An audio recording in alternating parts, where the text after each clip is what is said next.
Myanmar military court sentences journalists to jail.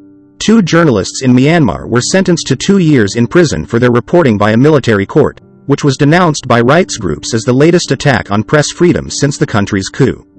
Voice of Burma reporter and Zaw Zaw, a freelance reporter for the online news agency Mizzima, were found guilty by a court in Myeik, Myanmar, on Wednesday. The 2 were charged with spreading misinformation that could incite unrest under a recently revised provision of the Penal Code, a charge that critics say criminalizes free speech. The convictions are the most recent actions against journalists since the military deposed Aung San Suu Kyi's elected government in a February coup. Around 90 journalists have been arrested since the takeover, according to Myanmar's Assistance Association for Political Prisoners, with more than half still in detention and 33 still in hiding.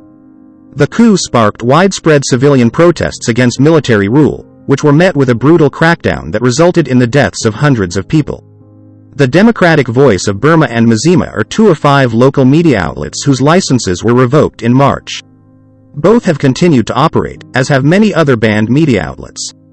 Zaw Zaw was detained at his home about 2 months ago while covering events for Mizzima in Myeik and Dawe, both in southern Myanmar, according to a statement from Mizzima. The news agency stated that it categorically opposes Zaw Zaw's 2-year prison sentence.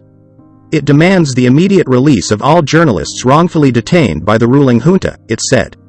Since the coup, Aung Kya is the second journalist from the Democratic Voice of Burma to be convicted.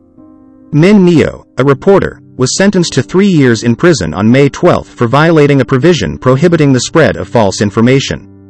The military's move to target journalists is all about strangling any independent narratives, says Human Rights Watch.